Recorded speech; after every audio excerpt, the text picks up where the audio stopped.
What is up, everybody? It's Dr. Vibe here, host and producer of the award-winning Dr. Vibe Show, the home of Epic Conversations. I'm the host of Epic Conversations, 2020 Best Podcast News Award winner. Actually, in 2018, Innovation Award winner given out by the Canadian Ethnic Media Association. And I have to submit my entry for this year's awards. It's due by the end of this month. So I gotta get busy. An old song by Mr. Lee, I believe. Back in the day. I can say back in the day, by the way. Also, I host the only online program in the world for dads and fathers. It's sponsored by Dove Men Care. It's also co-sponsored by Dad Central, Canada's national fatherhood organization. And just want to have that, just amplify that collaboration with those two organizations has allowed me to contact directly or indirectly over 75,000 fathers around the world this year. So I appreciate that, and I don't take it for granted. And finally, one of the other hats I do wear, I am the board chair for the Global Food and Drink Initiative, which is a multimedia not-for-profit that highlights Blacks in the diaspora that are doing their thing in food, drink, and travel. And just a little sidelight, go to the Global Food and Drink website, Global Food and Drink Initiative, globalforgood.org. We are right now in the middle of a fundraising campaign because it's a 12-year anniversary of Cuisine Noire, which is the umbrella organization. So we'll talk about that another time. Ryan Oneil Knight is green today, and that doesn't say any political affiliation. Mr. Knight, how are you? That's right. My check is not cashed yet from the Green Party. So for those that don't know me, my name is Ryan Knight. I run a company called Detailing Knights, representing. We are ending our season strong. We have 2 youth entrepreneurs that are in our second phase, learning about entrepreneurship. So keep this in mind for next season. If you have a student that had a hard time, or if you have a child having a hard time getting a job during the summer, send them my way. Not only will they get employment, but they will also learn how to run their own business. Usually onboarding starts about January, February, and the season starts March and April. But I'm also the co-founder of the Afro-Caribbean Business Network. So we work with entrepreneurs of African and Caribbean heritage to figure out what stage they're in today and then help them build a blueprint to exponentially grow their companies. And you'll see at the bottom our website, acbncanada.com. You can go check it out our events page, and also the different workshops that we're doing. Every other Wednesday, we do grant writing workshops. So I always talk about positioning ourselves in front of the flow of money, and grants are a great way to amplify your business or your nonprofit. So come and learn about what is available and how to actually do the applications. But good to see you, Dr. Vibe. How's the week been? It's been, I would say, productive. You know, it's the first, I think, full week of the children going to school. So you drop them off, you do the hesitation, you do the last wave, and then you leave and you realize you have, what's that, 9 to 3? Was that like 6 hours of freedom? I can breathe. My wife and I just looked at each other and were like, wow. What do we do? Yeah. I haven't had this feeling for a long time.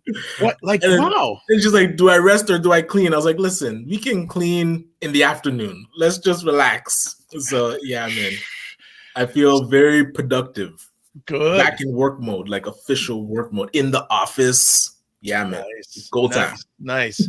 So before we went live, some of the things have been going on this week. For those who didn't watch earlier on this week, I had hosted a very robust conversation about the Canadian election, which is coming up on Monday. Unless your wood is wet, you probably do know that. But it was quite a conversation. I know Ryan and his dear wife chimed in and thanked for taking the time, and it was a great conversation. It was and there were times where the people didn't agree, but they respectfully, and I know Ryan had one of his comments to one of the panelists saying, she went there. So Yes. so if you haven't caught it, do go to the Dr. Vibe Show YouTube page, subscribe to it also too, and also the Facebook page. I actually posted the replay yesterday, and check it out. And we're going to be doing some more stuff Sunday afternoon. I think we're going to continue on a little bit, and then the night of the election, we're going to be doing something live for people. So we'll have representatives, God willing, we're going to have representatives right across Canada giving their take, and that was fun. But Ryan, you gave some news this morning. Some people have got some money. Hey, sound the alarm. So Ding, ding, ding, ding, ding, ding, ding, ding. if you've been following along with the morning vibe, you know that I've been tracking the FACE Coalition and them giving out the loans. So to give you a quick recap, the FACE Coalition is leading the Black Entrepreneurship Loan Fund. That's a federal program from the current Liberal government that is helping Black entrepreneurs get access to capital. So the loan fund is, you can get between $10,000 to $250,000, and it's about 6% interest rate. You pay 18 months interest only, and then the terms are 5 to 7 years. So over 19,000 Black entrepreneurs have signed up on the FACE website.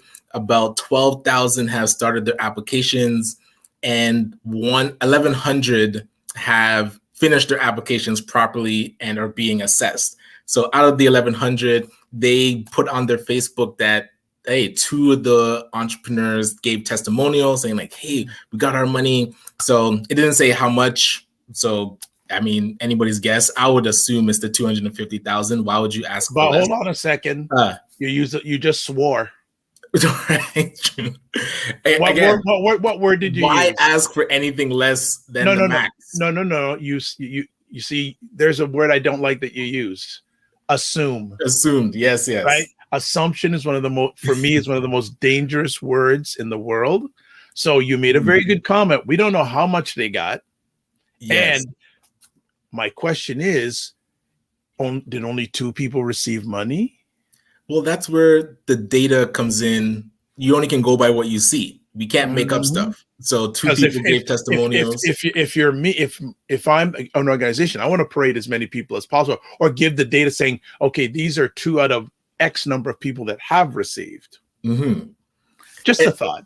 And well, the 2 out of X is given to us. So we see 2, and 1,100 finished their application. So right now, until we are told otherwise, it's 2 out of 1,100. Thank you. All right. Well, let's move on. We're keeping a very wonderful young person waiting, and you know what? I don't want her to wait. She's been so patient. She's smiling in the green room. Yes. So we want to bring. But one other thing, you put up a post on your Facebook page. Do you want to address that really quickly right now? About I do. Disclaimer. We have invited. So our guest. Yeah. So let's introduce our wonderful friend. Absolutely. So we have with us today a lady that I have a lot of respect for. I met her before she started to run for the Liberal seat in the Simcoe riding. And we had actually met when she was with LIFT Philanthropy Partners. And I had reached out to them because I am a social enterprise and they work with social enterprises. So she was able to give me some tips and give me a better understanding of where you could take a social enterprise. So I love her concept on what business could be. And when I heard that she is running for the Liberals, and again, I am not saying that I am not critical of Liberals, but we did put out a call to all candidates, Conservatives declined, NDP declined. Daniella Johnson is here from the Liberals, accepted, and we are happy to have her on today to learn more about her journey. Thank you. Yay! Good morning, good morning, good morning. Good morning, everyone. How are you? Good to see you. Very good. I am blessed, highly favored, a magnet for miracles, and a solution for someone's problem. There you go. Beautiful. Ryan, thank you for that intro. We do go a little ways back now that I think about it. Yeah. Well, LIFT Philanthropy Partners was helping Rise Asset Development with their strategic planning. So that's when I first got introduced to the company and realizing they were helping Rise go all across Canada with their expansion. And I am a product of Rise Asset Development. For those that don't know, they offer funding for entrepreneurs that have dealt with mental health challenges in the past. So I've gotten funding through them. And then I was part of the strategic planning. LIFT was there. And I said, hey, who is this entity that is like helping another organization go national? So I had to reach out and I saw Daniella on the page. I was like, hey, can I say hi and ask you some questions? And she graciously said yes. So. Yeah. No, I'm so glad you did, because now we're here today. And LIFT is a fantastic organization. So yeah, big up to LIFT. And that's where, so what pulled you away from LIFT to say, I'm going to jump into this fire pot boiling crazy political world? Pepper pot. Yes. I'm so curious to know what drew you in. Yeah, no, absolutely. Well, first of all, let me say I've always been interested in politics. So, having the opportunity now to jump in is certainly, exciting, and, felt that the need to do it. So, I mean, Ryan, as you mentioned, working for LIFT, I come from a background of really, working to serve community. I started my career actually in the public service at the municipal level. So I started out working as a caseworker for Ontario Works, so very familiar with, social assistance, before getting into more community engagement work, where I spent time with a local immigration partnership.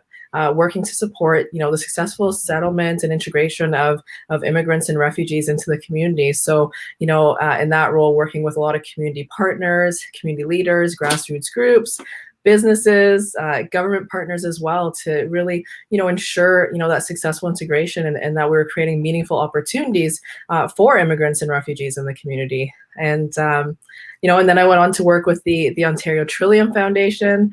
Again, supporting the nonprofit sector and the amazing work, that happens to support individuals and communities across Ontario.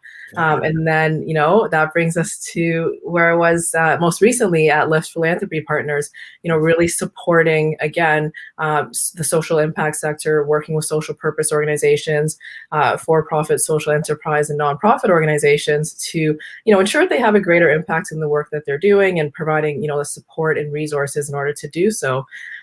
So, I've been in the social impact sector, seen how programs and policies, affect people. And I've also had, I've always had a passion for public service and wanting to, make a positive impact in the lives of others. And so for me, it was, that next natural, progression of, okay, how can we do more? Because there really is so much to do. How do we work together, take that collaborative approach, to get to where we need to be. And so, that brings me to where I am now as a Liberal candidate running to represent the riding of York Simcoe and the people of York Simcoe. And so, listen, it's a great opportunity. We need more of our voices heard when it comes to, I'm a young Black woman running and, want to inspire more women, inspire more young women, our young men and women from the Black community to run and really show that there is a place for us. And our voices deserve to be heard, and they as a matter of fact, need to be heard around those decision-making tables. Question for you, non-political. Where do you get you sound like you have a servant's heart? Because you've been involved with a lot of serving. Where do you get that from? So absolutely, no hesitation on this. Definitely my family, my parents, my grandparents. I come from a very close family. My grandparents had a significant, influence in my life. They came to Canada from Jamaica. and, really instilled strong values and really led by example. And I say this, both my parents and my grandparents, but, in terms of standing up for what's right, making sure that I knew that I had a voice, and making sure that I was comfortable in using my voice, being there and really just, emphasizing the need to really give back, and speak up.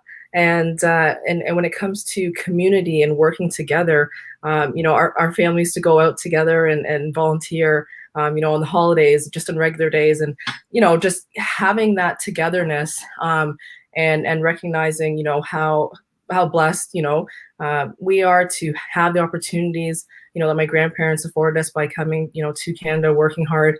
Those are things that are really have been instilled in me and ingrained in me, and that I carry with me to this day. So, that's definitely where it comes from. Okay.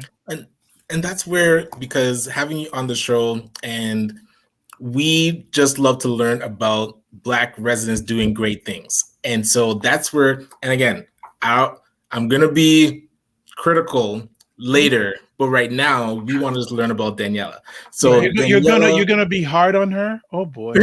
Hey, she knows what she signed up for. That's why the others declined. It's true. Okay, listen, all right, can't handle Dr. Vibe and Mr. Knight. So Mr. Knight. Two hard questions. Mr. Knight. Okay, go on, Mr. Knight. Flip away the color. Black woman. I believe you're pregnant right now. I am, yes. So congratulations. Thank and you. I know Thank that you. My wife reminds me all the time how difficult it is doing things while pregnant. So it's a testament to you. But now stripping away the party colors and being a Black woman and wanting to have that impact, the first question is, why did you feel politics was the best way to have the biggest impact? And my second question would be, why did you choose red? Like, I'm curious, why politics and why specifically the Liberals? Right. So, yeah, no, that's a great question and an important question, right? So, as I said, I'm guided every day by the values that were instilled in me.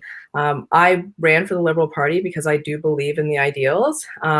As a Black woman, as an expectant mother, as you pointed out, Ryan, I feel safe and confident in the decision that I made, and I feel that as I shared, throughout my career, there's really been opportunities for me to speak to people, speak to community, and really see the impact of the programs and the policies, and the impact of government. And so I really feel that first and foremost, we need more representation.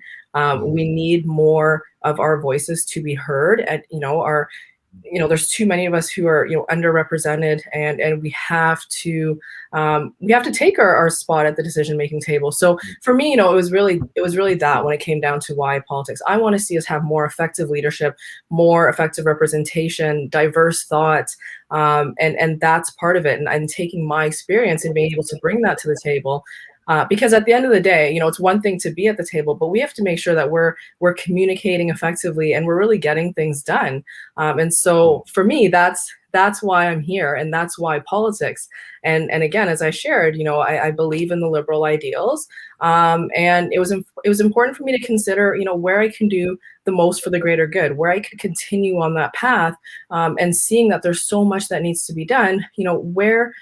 Where could I do that? And, don't get me wrong, I'm not under the influence that, any party is perfect. But, I'm here, and my passion has really always been on the side of community, and on the side of people. At the end of the day, there's a difference between, wanting to do or hoping to do something. And, I'm here to do that work.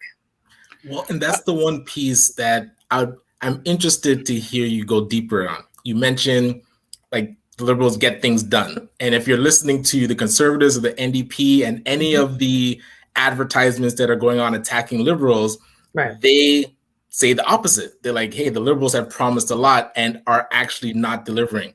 You might have seen, I wrote a whole article about the propaganda that is a promise without action. And so with the Black Entrepreneurship Program, it was announced last year, September. A full year has passed. We just got 2 entrepreneurs getting funding. So the first question I would ask is, why would you defend that the Liberals actually get things done when that's the main attack point of the opposition? And the other would be, what more do you feel like you're able to bring to the table to actually stay true to that and actually help get things done that are promised? Right. So another great one. So I'll answer the piece around, what more can I do?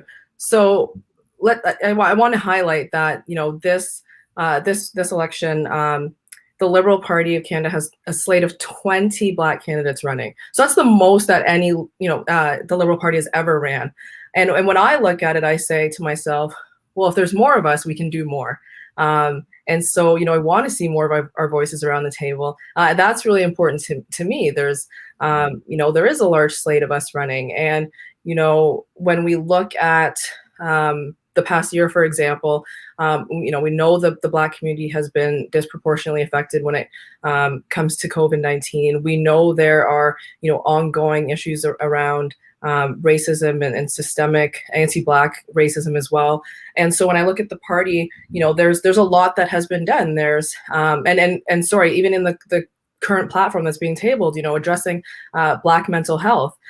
This is a huge one. I mean, I've had so many conversations within community, and even my background, I didn't mention this earlier, but, I've done a lot of work when it comes to mental health and really championing and supporting that. Going back to my days in university, I was appointed the first mental health issues commissioner. I've worked with multiple nonprofit organizations, sat on boards, and really, advocating for mental health. So, coming back to that point now, there's now permanent ongoing funding for mental health services kind of across the board. And then, establishing a national 3-digit, mental health crisis line, establishing a fund to support the mental health of Black Canadians in public service. That's one piece. There's also providing sustainable funding to our nonprofits organizations, our Black-led and Black-serving organizations, in the nonprofit sector through the Black-led Philanthropic Endowment Fund, continuing to support Black businesses and entrepreneurs. So, there's a lot of highlights that, I still want to make sure that we bring forward and acknowledge. Is it perfect? Is there more to do? Absolutely. And as I said, I'm not under the illusion that anything is perfect and that it's enough, because I certainly don't think it's enough. But it's a start, and we have historic investments that we can now move from. And as I said, with more of us around the table, we'll be able to get more done. I think Mr. Knight, am I allowed to ask a question? Oh, Mr. yeah. Knight, Mr. Knight, let me ask before, actually, you know what? We'll go to break. I'm going to go to break. So I got a question that's a deep dive question, so I'd rather do it after the break. So we are going to take a break. We're speaking with Daniella Johnson and company, because she is carrying company today on the morning vibes. 2 votes. Yes, exactly. Super one here. Absolutely. Well, thank you everyone for watching live on the replay. We're going to take a short break, and we'll be back to ask some more questions and see what she's going to do to help Black Canadians.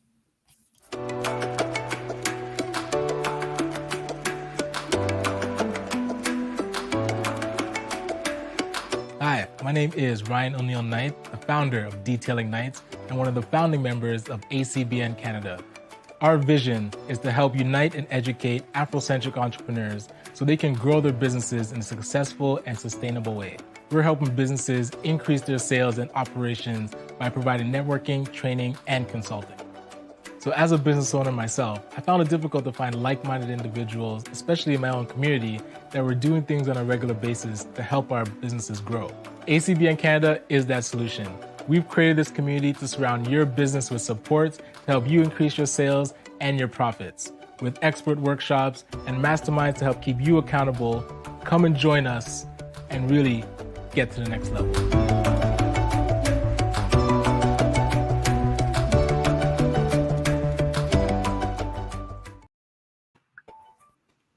Good morning. We are back. Dr. Vibe and Mr. Knight with Daniella Johnson, who is the Liberal candidate for York Simcoe. And we really appreciate her taking time from pounding the pavement to being with us this morning. So Daniella, let me ask you, if I ask you, what are the 3 top areas of concern you feel Black Canadians have in regards to this election? What would you say? What are the 3 areas of concern, top 3 that you feel Black Canadians are challenged with as we're going into this election period? Mm-hmm. Yeah, so, when I'm going to speak specifically, to start around my experience in York Simcoe. So there is a growing, diverse community in York Simcoe. I just last week, actually, we had an event with the Black community to talk about, this very thing, issues that are coming up, how individuals within York Simcoe specifically are being affected.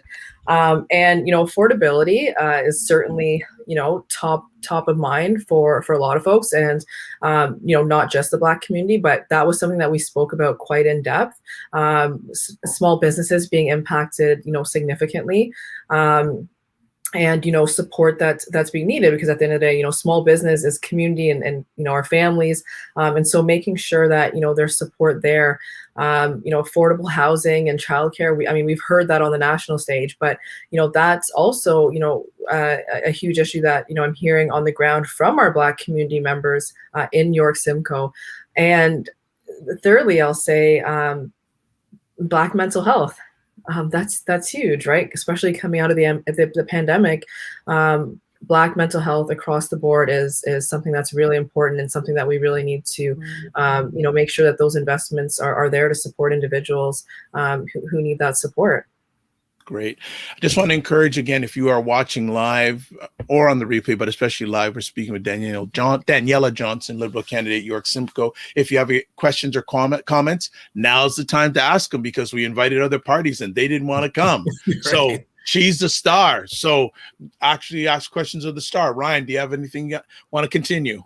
Well, the fact that you're touching on mental health, and health is such a big piece of this current campaign. And I'm part of different WhatsApp groups, so you'll hear things from anti-vaxxers. I will hear things from people that are fully for the vaccine, and people that are just totally in the middle, in the gray area, just kind of shrugging their shoulders and saying, meh, when it comes, it comes. So now my question for you is, Trudeau is taking a strong stance to say, like, hey, mandatory vaccines, and you can correct me anywhere that I misspeak. So that mandatory vaccine approach, the Conservatives have said, hey, it doesn't need to be mandatory, but we're still pushing for the vaccine. They're kind of stepping away from it being mandatory. Now, Trudeau making that stance, some people are calling him a tyrant. Some people are calling him, some people are actually saying he's not strong enough. Like, they're saying, like, hey, borders should still be locked down.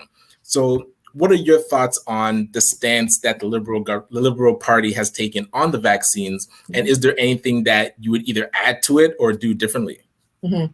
First of all, when I look at kind of where we're at now, and really, finishing that fight against COVID-19, I look at the fact that under our Liberal government, Canada is one of the leading countries when it comes to vaccinations, vaccines that are free, vaccines that are safe, and that are effective. And we're at a critical stage, in this pandemic. And so, for me, I look at the stance and I say, we need to do whatever we can to keep all Canadians, our Black community, our young people, everybody safe and healthy. So I'm certainly supportive of that stance, because that's what we need to do in order to, finish the fight against COVID and be able to move forward. It's no question for me. I certainly support that. That's where we need to be. I just want to jump in, because you are pounding the pavement, so to speak. Are a lot of people talking about COVID that you are speaking with? Are you having to address it, or are they coming to you? Are they bringing it up first in conversations? In terms of the pandemic and So when you are doing your campaigning, are the people that you're speaking with, are they asking you about it or getting your opinion on it, or is it, because I don't know on the ground level, because obviously you hear a lot in the media, but that's only a small sector of the general population. On the ground, are you hearing a lot from the constituents about it?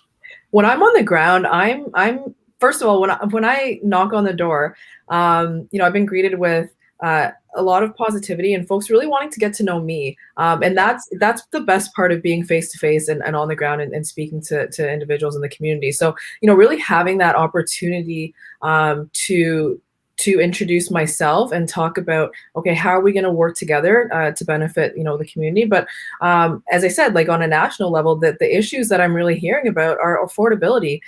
We have, young people who are wondering, okay, I'm finishing up school. How am I going to get into the housing market? I have young, I come to the door, I'm visibly pregnant. And so, that conversation about childcare and affordability and, that comes up. And so for me, those are the conversations that I'm having at the door. People are concerned about now and, how are we going to move forward? And so those are those conversations. Those are the questions that I'm getting. And really, I have to say, it's been a great opportunity to introduce myself, but people are really focused on, yes, COVID, but what happens next? How do these supports help us? How do they help us to move forward? As I said, young people, families, seniors, those are the conversations that I'm having on the doors, at the doors, and also on the phones. Just a further question to that. Are the conversations you're having with melanated people different than non-melanated people? That's also a good question. Well, Ryan, Mr. Knight trained me well, by the way. Whatever. I would say there are a lot of similarities, but of course, when I'm out speaking to individuals from the Black community, we're talking about things such as, anti-Black racism and the effects of the pandemic on, our Black community and our Black families, having a lot of those conversations. But at the end of the day, affordability is it just keeps coming up regardless of who I'm speaking to.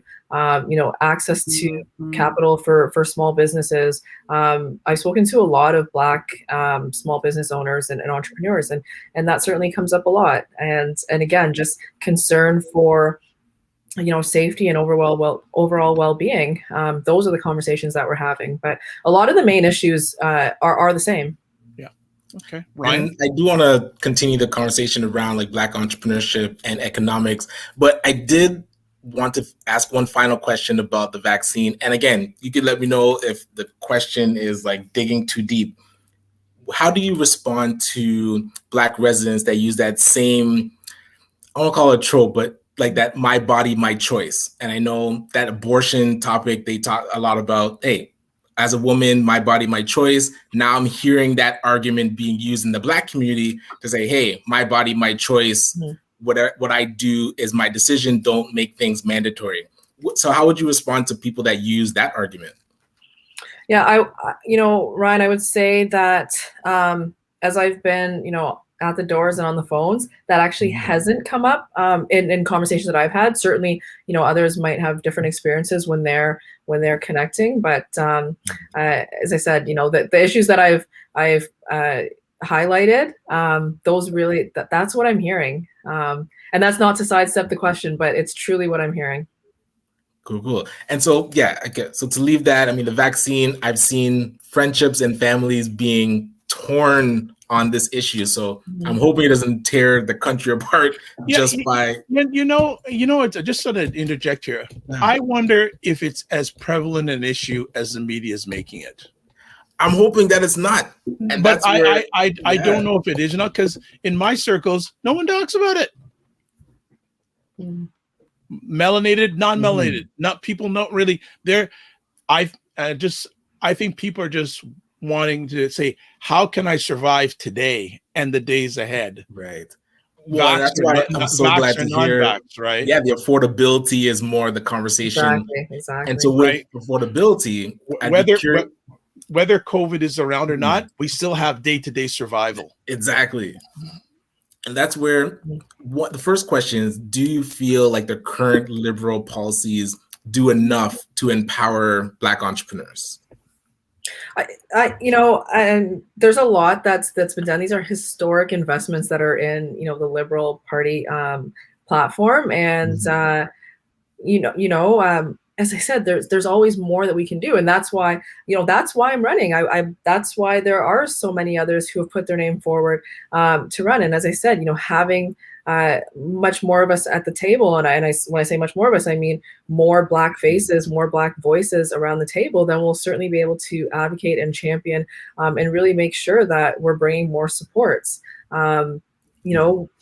There's more to do. Well, that's where I'm curious. So again, stripping away the red, me asking Daniella, if you, or actually, yeah, if you get elected and let's say you get the portfolio minister of business, small business, what is something that would come to mind that can be done to add on to what the Liberal Party has already been doing for the Black entrepreneur to now amplify it? Like what are some ideas that you would bring to the table? Right. Well, coming from a background of working, in the social impact space, and understanding, grants and how that works, and how funding works, it's important that we have sustainable funding, right? So for me, that's really important, and ensuring that we have that support available, and that we're looking at our community and there's so many amazing groups doing great work, right? So making sure that we are funding the right organizations. There are already organizations and people on the ground who have that trust. So for me, it's about how do we continue to work and support those individuals and groups who are doing such great work within the community. And again, I think through sustainable funding, bigger and better funding opportunities, we'll be able to do that. So for me, that's really important to bring forward and to make sure that we're having those conversations and getting that feedback from communities, so that we are actually addressing the needs, and getting some feedback on the support that's being provided. Excellent. And that's so my follow-up question to that is now, with the Black Entrepreneurship Program currently in process, the affordable housing piece, I haven't seen a specific Black-focused affordable housing project. Correct me if I'm wrong. Is there one? And if there isn't, what could be done to help more Black residents get into housing? Right. So, I mean, when we look at the plan for housing, I mean, that is certainly that is going to affect, Black communities in a positive way. It's, the Liberal platform on housing is, looking at protecting home buyers' rights, making sure that we're creating more, more affordable housing, and also, looking at overall affordability, because we are certainly in a housing crisis. So when we look at all these things, that's certainly going to affect our communities in a positive way. So, I think in terms of having a separate plan, we have a solid plan going forward to address the housing crisis that we're in. So, go ahead. I don't reside in your riding. Is housing an issue in your riding? Absolutely. That is something that keeps coming up. You go to some new development areas in York Simcoe, and you're looking at housing that's starting at about 1.4 million. How much? I'm having young people at the doors and parents who. No, hold on. Rewind. How much? Yeah, 1.4 million for sure. That's wild. Yeah. Wow. Yeah, exactly. And so, and that's why, I mean, I'm sure it sounds repetitive, but that's why I keep saying that. We keep hearing about affordability. And, I was speaking to a gentleman the other day, and when I was at his door, and he said, the support, we need support, because I'm here, trying to think forward to retirement, but then I have my son who's, finishing school and needing to get into the housing market. So, we had a conversation around, accessible and affordable housing. And then you have single moms that I've spoken to, or single parents who, are saying the same thing, wanting to move from renting into the housing market. Like, there's so many things, seniors that are wanting to downsize. And these conversations are so important. And having the supports in place in order to address this is also so important. And so, that's what I'm hearing. Okay, we have some questions from our audience. So I did tell you before, and we may have some of that. So first up, we have number one morning vibe master, Christopher. Knowing that organizations and CEOs, companies need and require sustainable funds, do you think more funds from the Liberals will not only be promised, but delivered? Yes, I do. Okay. Interesting comment here. The message you're sending relating to the mandatory vax is extremely confusing to most people when sporting events are fully attended. Why not ban these events, save money on vax passports? Right. So, when it comes to keeping our community safe and healthy, as I said, my stance is that we need to do what we can to keep everyone safe and healthy, and to be able to get back to normal, or as normal life as we can. And so it's this is taking work from all levels of government when it comes to being able to attend events, vaccine passports, and things such as that. So, I certainly support doing what we need to do to be able to get out and enjoy, things the way we used to do. Okay. Another question from Chris. With the cost in capital letters going up in capital letters and wages remaining the same, how can we get to affordable housing in a New York minute? Well, I'm surprised the prices in New York are probably crazier than they are here, or as crazy, but Yes. good question.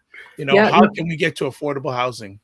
Yeah, absolutely. And again, I'll just, I'll reiterate the 3 points that the Liberal Party is focusing on, which is, really unlocking home ownership. And for our Black community, that means, getting to your first home, faster, building more homes that are affordable. And really important is protecting, our rights as home buyers. That's huge. And, having a plan to ensure that is really important going forward, especially in addressing this housing crisis.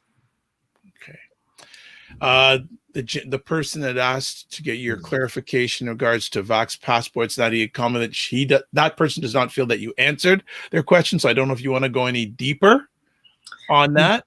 As I said, I support having passports in place, and a lot of how we manage COVID is provincial. So for me, going forward, it's about working together and making sure that we're keeping our community safe.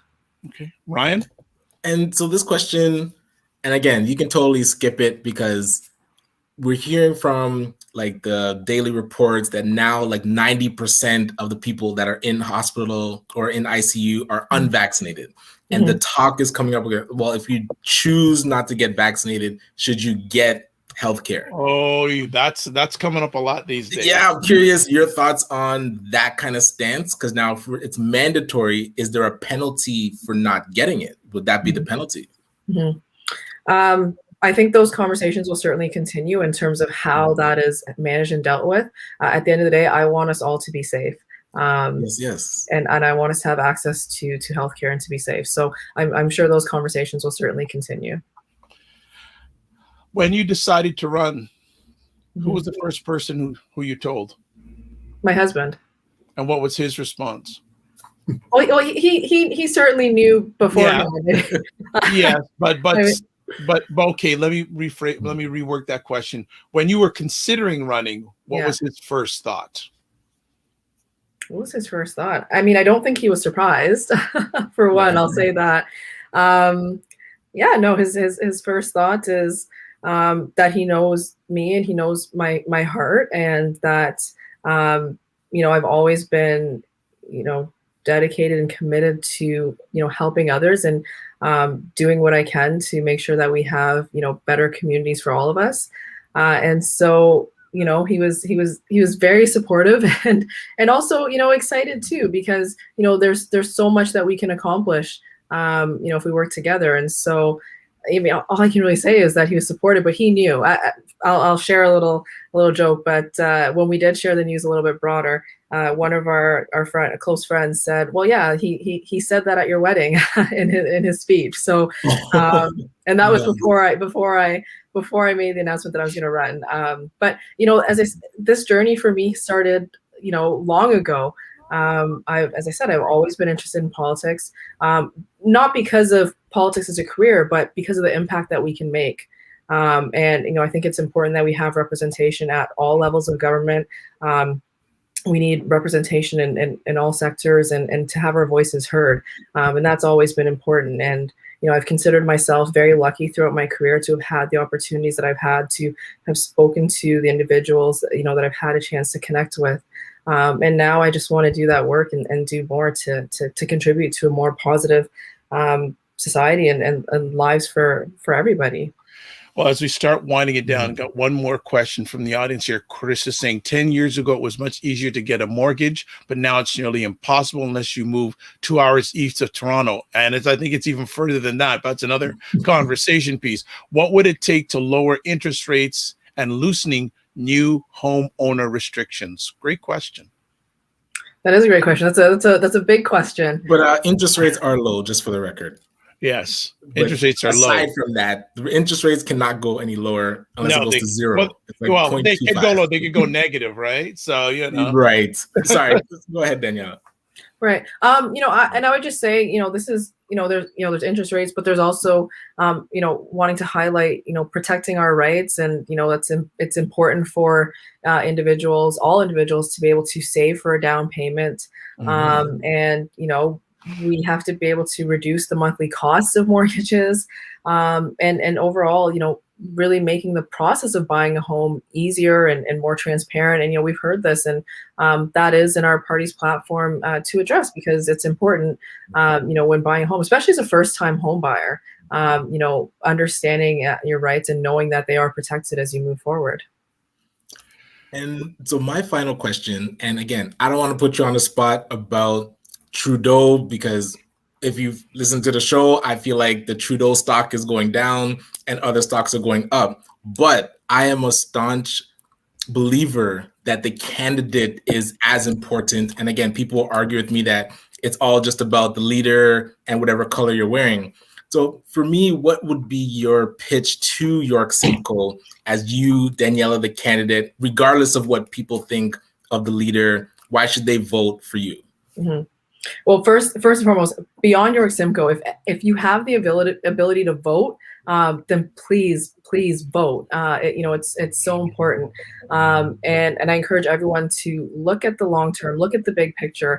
And for York Simcoe in particular, it's a growing community, it's a diverse community, it's a beautiful community, but we need more effective leadership and representation, for the community, and that's important. And one thing that I'll certainly highlight is, I have conversations about folks who feel neglected within the community. That's why I'm here, to do that work, to make sure your voice is heard.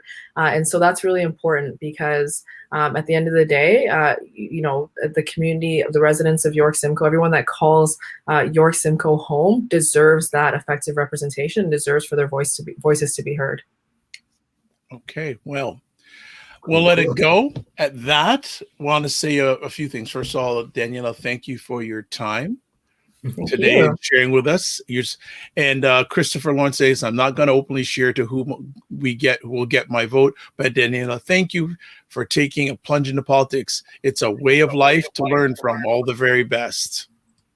Thank you. Thank you so much. And actually, if I can just take a minute, I want to thank and say congrats to all of the Black candidates. I mentioned, the Black candidates within the Liberal Party, but across the board, because it's not easy, and it's so important that, everyone has stepped forward, and we're here. So I think, I certainly want to acknowledge that, we do have so many Black candidates across all parties who are running, and I think that's amazing. Great. So if you want to find out more about Daniella, that is the address to her website, and we're even going to do a little bonus. We're actually going to show you what the website looks like, her website, so that she has one. So it should just go up in just a second. You're going to see. Okay, there we go. And I'll also add, if anyone's looking for more, more about my story, more background, so there's that website, and I also have DaniellaJohnson.ca. So this one that you're seeing is DaniellaJohnson.liberal.ca, and if you go to Daniella Johnson, there's more information there as well, and you can reach out to me on social. And as I was sharing with Ryan, I like to spend some time during the day. If you reach out to me, I certainly get back to you. So I look forward to those conversations. Excellent. Well, again, Daniella, thank you for taking time out of your positive, productive schedule to be on the Morning Vibe. Best wishes on the campaign, the remainder of the campaign, and more importantly, best wishes for the new arrival. Thank you. Thank you both, Dr. Vibe, Ryan, everyone who's tuning in. I appreciate it all. Thank you. Take care. Have a great day. And remember to give yourself grace.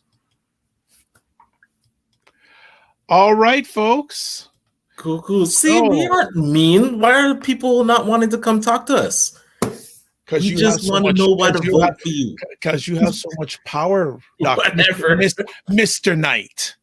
Listen, I will say it again. If the Conservatives lose, it's because they did not cater to the Black vote. Having a Black candidate does not automatically get you the Black vote. We want to know what you stand for. Show us your plan. Just like Daniella, hey, I wasn't expecting anybody to say yes, but she stood up and said, hey, I will come on, get the questions from not just us, but the audience. That's what I feel all candidates should be willing to do. Want to shout out DJ Reynard. I know who that is. Okay. And I'm not going to say, but I know who that is. Because I know who he is from his Twitch handle.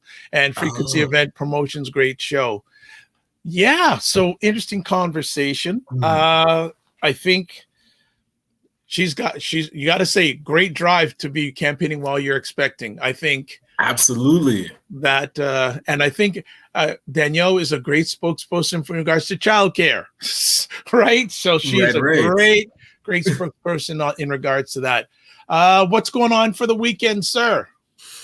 The weekend, Black Boys Code is back. So tomorrow, Saturday, we are doing the introduction to HTML. So learning how to build our own websites from scratch. Excited about that. Shout out to our instructor, Ben, and to the youth that will be joining. I always learn something new. So happy you learn? You have time to learn? Oh, yeah. Again, I'm going to be doing my website too. Right alongside them. But actually, we were talking about when we're going to kind of start getting back to in-person. So it might happen before the end of the year, but most likely probably January. But we're still trying to figure it out. Yeah, but, and Sunday, relaxing. Hey, how about you, sir? Oh, and DJ Renard says, "Remember SEO." Hey, DJ, you able to come and teach us? I know who it is, so I'm not telling you. We'd love to have you as an instructor. I know who that is, so I'm not going to tell you, but I know who it is. But he is he's an SEO ninja. Okay, he's a ninja. So you probably couldn't afford him. So I'm just going to leave it at that. Dear. All right. Okay. So it's for the community. Listen, donate your time, man. We want 15 minutes, half an hour. Come teach the boys some SEO since it's so important. Remember. I'm not his agent, so I'm not going to go there. He's listening. I'm talking to him. Okay. All right.